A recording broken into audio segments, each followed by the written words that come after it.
Hello guys, tapos mag-e-edit ata tayo. Ito nga palang atin swimming pool. Ayan guys, puno na ata ba tayo mag-e-edit ng mukha natin, kaya ay hindi pwede. Ay, sad. Pero okay lang, masaya naman tayo. Tingnan. Wala ba?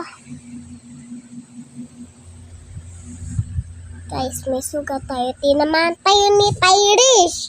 Ayan na nga, yung best friend ko, tinamaan pa. Ng pencil na to pa ako. Tapos yan, ba't kasi siya sa akin? Nasa may ugali niya, pero iba yung isip niya. Talaga. Special siya. Special. Special. Special.